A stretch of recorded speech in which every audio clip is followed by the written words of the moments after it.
Direitos políticos. Bom, para começo de conversa, quem é cidadão? Ora as bolas, aquele que tem cidadania. Seja mais claro.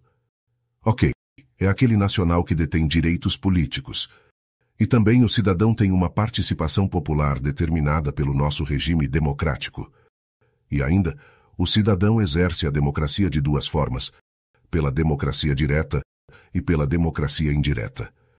Há também a democracia semidireta, em que o poder ora é exercido pelo povo, democracia direta, ora por representantes eleitos, democracia indireta. E o Brasil adota essa democracia. Vamos ver se entra na sua cabeça as democracia direta e indireta? Então vamos nessa. Democracia direta ou participativa pode ser exercida pelo plebiscito, pelo referendo ou pela iniciativa popular. Comecemos pelo plebiscito e pelo referendo. O plebiscito é uma consulta ao povo antes do ato. Aqui, o Congresso Nacional convoca o plebiscito. Já o referendo é uma consulta ao povo depois do ato. Aqui, o Congresso Nacional autoriza o referendo. Tanto no plebiscito quanto no referendo, o ato que será levado à consulta será ou legislativo, de lei, ou administrativo, mas nunca judicial. Então, não dá para levar um acórdão ou sentença para consulta perante o povo. Tranquilo? Analisaremos agora mais um tipo de democracia direta, a iniciativa popular. Essa democracia direta, a iniciativa popular, pode ser exercida nas esferas federais, estaduais e municipais. Vejamos, na federal, será apresentada na Câmara dos Deputados, podendo ser qualquer projeto de lei, seja lei ordinária ou complementar, mas não pode apresentar uma PEC, digo, uma proposta à Constituição. Tem que ter pelo menos 1% do eleitorado.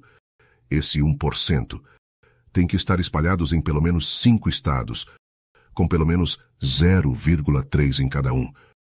Logo tem caráter nacional. Observe agora o exercício da iniciativa popular nos estados, no Distrito Federal e nos municípios, nos estados e no DF. Está regulamentado por lei complementar e na Constituição Estadual, ou seja, depende da Constituição de cada estado.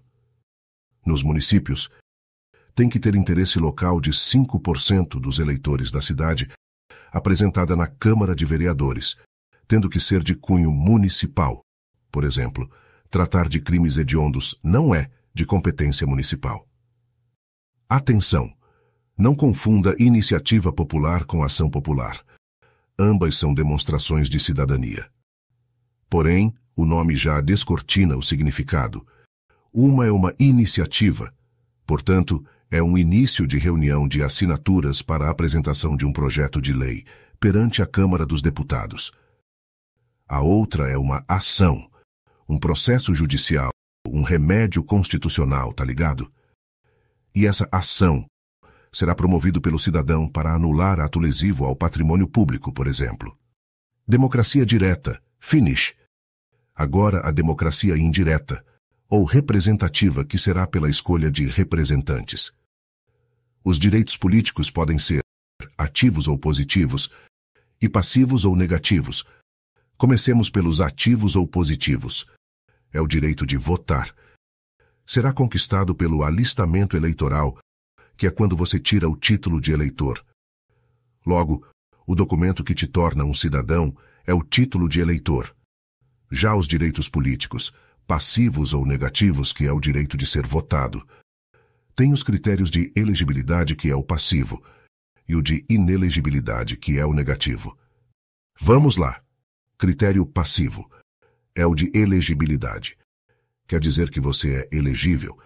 Você pode ser eleito. É o direito de ser votado.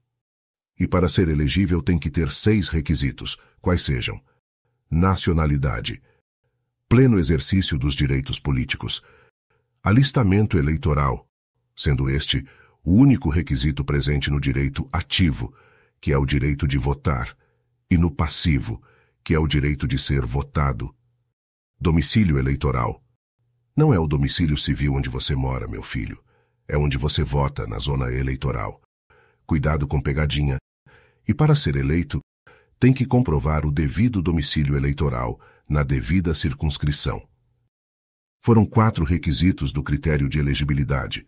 Faltam 2, quais sejam: filiação partidária, isto é, ter um partido durante 6 meses antes do pleito, e idade mínima de 35 anos para presidente e senador, 30 para governador e vice-governador, 21 para deputado, prefeito, vice-presidente e juiz de paz, e 18 para vereador.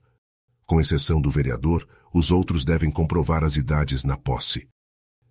Já o vereador deve comprovar a idade de 18 anos e os outros requisitos: a nacionalidade, o pleno exercício dos direitos políticos, o alistamento eleitoral e a filiação partidária, no registro de candidatura. Como é que eu vou memorizar isso, meu pai amado? É só memorizar um número de telefone: 35, 30, 21, 18, de volta. 35, 30, 21, 18. Lembrou deste número? Para saber qual é o cargo, é só relacionar o maior número com o grau de importância de cada cargo. Sabendo disso, nem o teu cachorro vai errar na prova. Valeu? Como estamos falando do voto, é importante você saber a diferença entre sufrágio, voto e escrutínio. Sufrágio é o direito de votar e de ser votado. Voto é a forma de exercer o direito ao sufrágio. E escrutínio é a forma como se pratica o voto, como, por exemplo, a forma de voto direto e secreto. Aliás, no Brasil o voto será direto, secreto, universal e periódico. Sendo que estas características do voto são cláusula pétrea, ou seja, como pedra, imutável e perpétuo, não podendo ser alterado. Em teteia, vamos para a obrigatoriedade do alistamento eleitoral e o voto. Verifiquemos em uma linha do tempo. De 0 anos até 16 incompletos é vedado. De 16 até 18 incompletos é facultativo. De 18 até 70 incompletos é obrigatório. E volta a ser facultativo após os 70. Os analfabetos, facultativamente, podem votar, mas não podem ser votados, pois são absolutamente inelegíveis.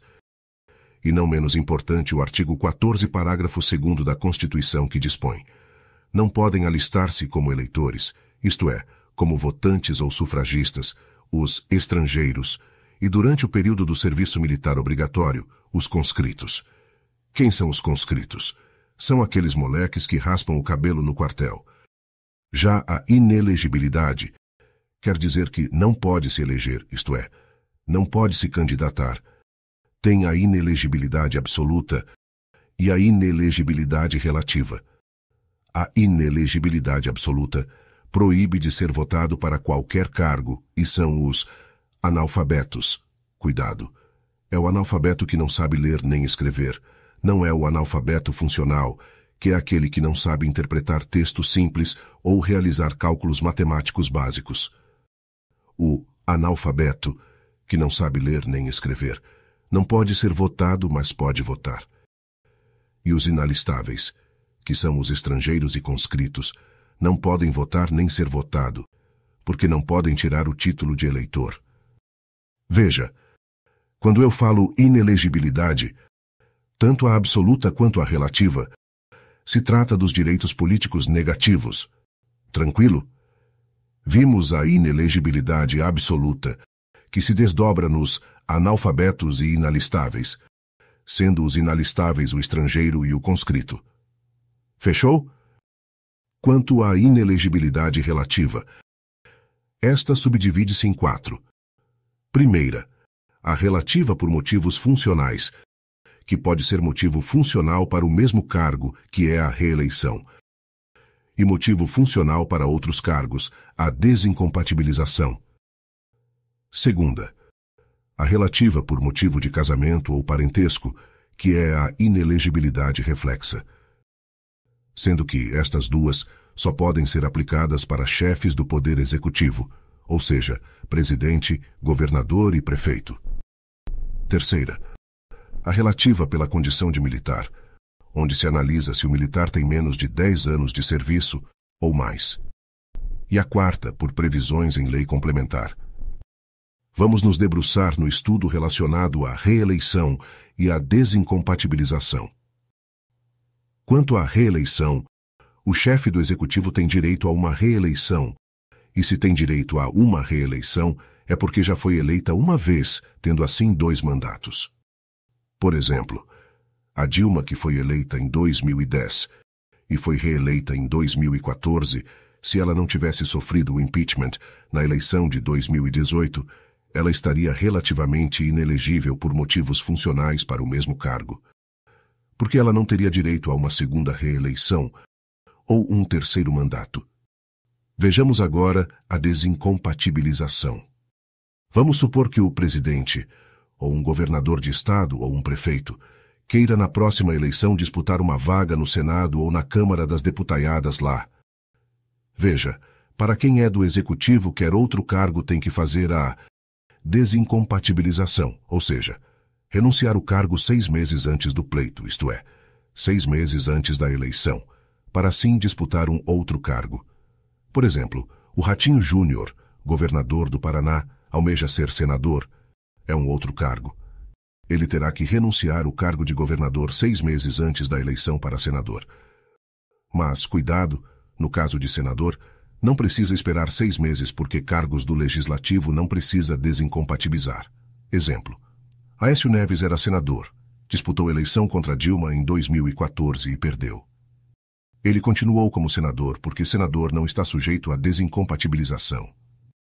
Meus ilustres, vamos para a inelegibilidade relativa por motivo de casamento ou parentesco. A famosa inelegibilidade reflexa. É reflexa, pois atinge outras pessoas ligadas ao mandatário, quais sejam cônjuge, incluindo o companheiro, ou parentes até o 2º grau, do chefe do poder executivo. Eles são inelegíveis no território de jurisdição do titular, salvo se já ocupante de cargo eletivo e candidato à reeleição. Vou te explicar melhor.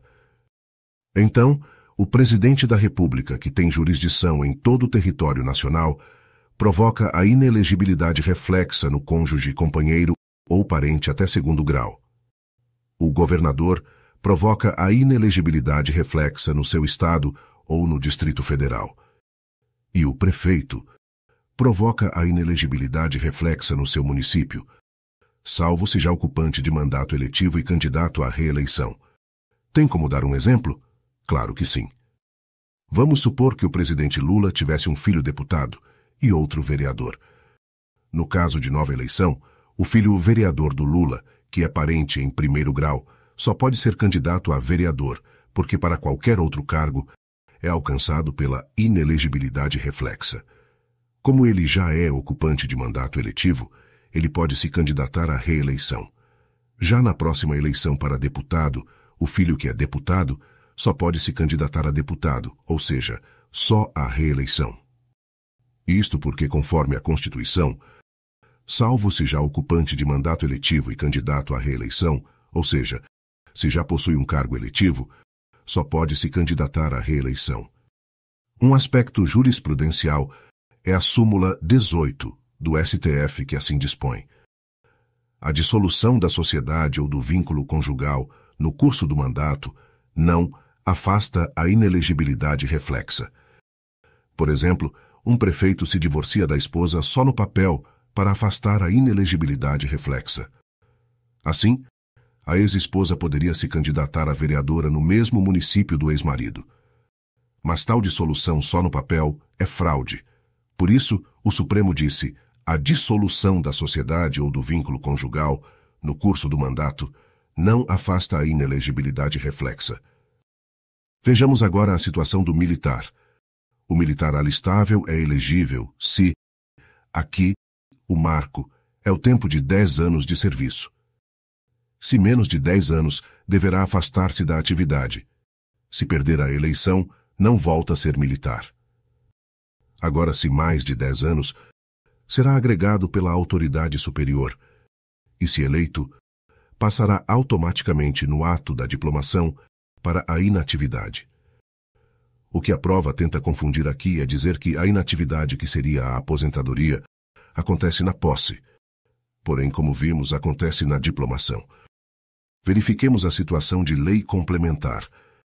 O rol de inelegibilidade relativa é meramente exemplificativo. Logo, outros casos podem ser criados, porém, tem que ser obrigatoriamente por lei complementar. E, finalmente, aleluia!